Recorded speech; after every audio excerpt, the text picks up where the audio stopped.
प्रतिपक्ष संवाद देख रहे हैं आप और मैं हूं आपके साथ भावना शुक्ला। द्वाराज में हर साल मनाने वाला प्रसिद्ध सांस्कृतिक ऐतिहासिक मेला स्यालदे बिकौती में इस बार भी लोगों का जमावड़ा देखने को मिला, लोगों की भीड़ देखने को मिली। हालांकि आचार संहिता के चलते कई कार्यक्रम रद्द कर दिए गए थे, लेकिन बावजूद इसके करीब 10,000 से ज्यादा लोग वहां पर उपस्थित रहे। 3 दिवसीय चलने वाले इस मेले में कई लोगों ने कार्यक्रम भी किए, प्रतिभाग भी किया। क्या है आखिर ये स्यालदे बिकौती का मेला और क्यों है प्रसिद्ध, आइए जानते हैं हमारे इस खास रिपोर्ट में, जो है हमारे संवाददाता विमल शाह की। द्वाराज से हमारे साथी जुड़ चुके हैं विमल शाह।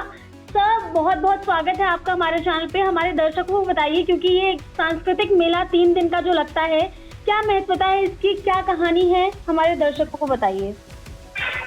जी भावना, नमस्कार।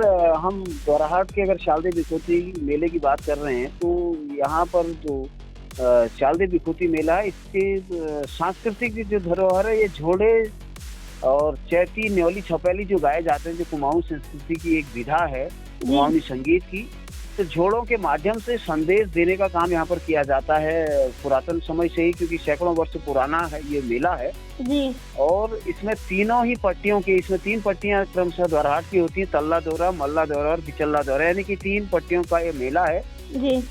इसमें दूर दराज क्षेत्रों से लोग देखने आते हैं। मुख्यतः यह मेला जो है नहान का पर्व है, जो बैसाखी को 2 गते को यहाँ पर लगता है, और उससे पहले 1 गते को बट पूजा की जाती है और 2 गते को मुख्य मेला यहाँ पर किया जाता है, जिसमें विमानेश्वर मंदिर जो है हमारा यहाँ पर द्वाराहाट से 8 किलोमीटर दूर त्रिवेणी संगम पर, वहाँ पर नहान किया जाता है। रात्रि भर वहाँ पर जागरण किया जाता है, झोड़े आदि गाए जाते हैं। उसके बाद नहान के बाद पूजा आदि करके ढोल, दमाउन, मशगीन और आदि लेकर के सभी ग्रामीण अपने अपने डेरों की ओर रवानी करते हैं। जी। इन्हीं 3 दिवस के मेले में एक होता है ओढ़ा बेटने की रस्म भी होती है, क्या खासियत है उस रस्म की और क्या कहानी रही है, क्या मान्यता रही है?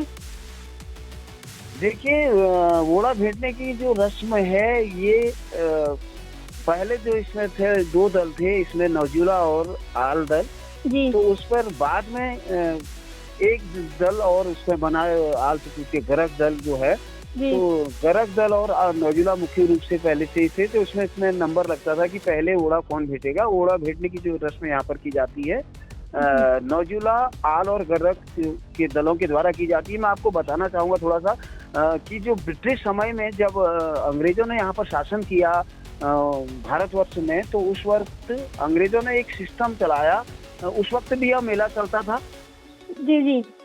तो उस वक्त उन्होंने मुचलके भरने शुरू किए, यानी कि बॉन्ड जिसे कहते हैं, आज के शब्दों में बॉन्ड भरना कहा जाता है, वो ठोकदार उस बॉन्ड को भरते थे। अर्थात जो नवजुला, आल और गरक दल के जो ठोकेदार होते थे, जिन्हें ठोकेदार की पदवी दी जाती थी, या यूं कहिए कि उस दल के वो सुपर नेता होते थे जी। तो उनके मार्गदर्शन में ही ये जो नगारे निशान है वो जाते थे और उनके मुचलके भरे जाते थे, और समय निश्चित किया जाता था कि इतने बजे आप ओढ़ा भेटेंगे और इतने बजे आप ओढ़ा भेटेंगे। तो इस क्रम को नवजुला दल ने अस्वीकार किया। जी जी। नवजुला दल ने अस्वीकार इसलिए किया, उन्होंने कहा कि हम दूसरे नंबर पर ओढ़ा नहीं भेटेंगे, अर्थात हम हर बार पहले भेजते तो अब भी पहले ही भेटेंगे, लेकिन अब नंबर जब सिस्टम होगा तो इसमें क्योंकि कभी पहला, कभी दूसरा, तीसरा होगा, तो लिहाजा हम मुख्य पूजा के पहले दिन ओढ़ा भेटेंगे, अर्थात बट पूजा उसको कहते हैं। यानी कि अभी जो हुआ था तो वो 13 अप्रैल को बट पूजा थी, यानी कि एक गते को।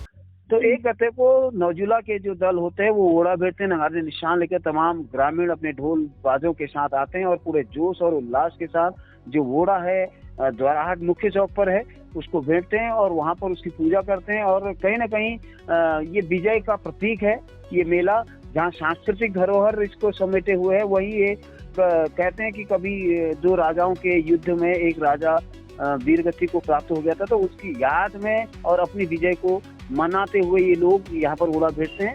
और उसके बाद जो बट पूजे में केवल नवजुला दल पूजता है, और दूसरे दिन यानी कि 2 गते को आल और गरक दल बारी बारी से अपने ओढ़ा भेजने की रस्म अदा करते हैं। इस बार जो आल दल पहले आया था तो उसका 4:30 बजे का समय था और गरक उसके बाद भेजता। ये परंपरा आज से नहीं, सदियों पुरानी परंपरा है। जी बिल्कुल, और ये 3 दिवसीय मेला है, हर बार मनाया जाता है बड़े हर्षोल्लास के साथ। इस बार की तस्वीरें भी ये कहानी बयां कर रही हैं कि कितनी भारी संख्या में भीड़ जमा है और लोग कितने हर्षोल्लास के साथ इस मेले का आनंद ले रहे हैं, अपना प्रतिभाग दिखा रहे हैं।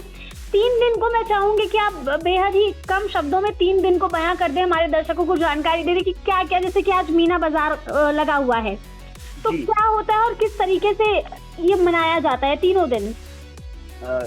आपको मैं बताना चाहता हूँ, इस बार आदर्श आचार संहिता है, उसके चलते 3 दिन में ये मेला सिमट गया, अन्यथा ये 5 दिन का होता है। और मुख्यतः 3 दिन का लगाया जाता है, जिसमें पहले दिन बट पूजा होती है, दूसरे दिन मुख्य मेला और तीसरा दिन मीना बाजार। और जो मीना बाजार है यहाँ, उसकी भी एक विशेषता है। वो विशेषता ये है कि ये शीतला पुष्कर मैदान में लगाया जाता है मीना बाजार, और उस बाजार में केवल और केवल महिला ग्राहक ही प्रवेश करती है। अर्थात दुकानदार जरूर वहाँ पर पुरुष होते हैं, लेकिन खरीदार जो होता है केवल महिला होती है। उस शीतला पुष्कर में पुरुषों का प्रवेश वर्जित किया जाता है, जिससे कि हमारी माताएं बहनें आसानी से अपनी खरीदारी कर सकें। जी जी जी सर, द्वाराट सांस्कृतिक नगरी भी कहा जाता है द्वाराट को। इस मेले को भी सांस्कृतिक मेला कहा जाता है और साथ ही साथ व्यापारिक मेला भी इसको समझा जाता है। किस लिहाज से इसको व्यापारिक मेला कहा जाता है, इसकी जानकारी भी थोड़ी हमारे दर्शकों तक पहुंचाइए। जी भावना, मैं कहना चाहता हूं, जैसा कि आपने कहा कि इसको सांस्कृतिक मेला भी कहते हैं, तो सांस्कृतिक मेला कहने के पीछे जो कारण है वो ये है कि यहाँ के जो प्रसिद्ध झोड़े हैं, कुमाऊनी झोड़े, वो द्वाराहाट में उसकी एक अलग पहचान होती है। तो द्वाराहाट से ही जब कभी पहले के समय में जब मनोरंजन के साधन नहीं थे, या यूं कहें कि हमारे पास दूर संचार के कोई साधन नहीं थे, तो इन्हीं झोड़ों के माध्यम से किसी ने अगर अच्छा कार्य किया है तो उसकी भी तारीफ झोड़ों के माध्यम की जाती थी, और किसी सामाजिक गलत काम किया है तो उसके बारे में भी झोड़ों के माध्यम से लोगों को बताया जाता था। एक माध्यम था लोगों को बताने का।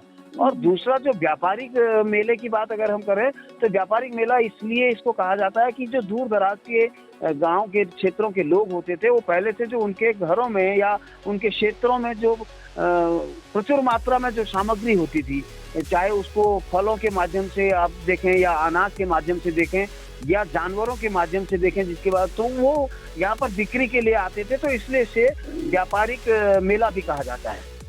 जैसा भी आपने बताया हमारे दर्शकों को कि आचार संहिता के चलते कुछ कार्यक्रम रद्द भी किए गए हैं, तो क्या लोगों ने प्रतिभाग भी कम संख्या में किया है, या लोगों में जो हर्ष था, जो आनंद था, जो उत्साह था, वो उतना ही देखने को मिला जितना सदियों से देखने को मिलता है। जी भावना, इसमें मैं जरूर कहूँगा कि इस वर्ष जो संख्या थी वो काफ़ी कम देखी गई, लेकिन उसके बावजूद भी करीब 10,000 की संख्या में लोग यहाँ पर पहुँचे, जो एक आकलन किया गया। क्योंकि एक संदेश ऐसा चला गया था कि इस बार मेला बहुत सूक्ष्म रूप से मनाया जाएगा, जिसमें झूले चरखे नहीं आ पाए थे, जो मेले की शान होती हैं, और बाहरी व्यापारी जो होते हैं वो बहुत ज़्यादा संख्या में नहीं आए थे। मुश्किल से 200-300 व्यापारी यहाँ पर पहुँच पाए हैं इस वजह से। लेकिन उसके बावजूद भी जो आप अपनी संस्कृति से प्रेम करते हैं, वो लोग काफ़ी संख्या में यहाँ पर पहुँचे। इस वर्ष 37 जोड़ी नगारे निशानों ने ओड़ा भेटने की रस्म अदा करी। जी विमल, बहुत बहुत धन्यवाद आप। फिलहाल के लिए इतना ही, लेकिन ऐसी ही तमाम खबरों के लिए आप देखते रहिए प्रतिपक्ष संवाद।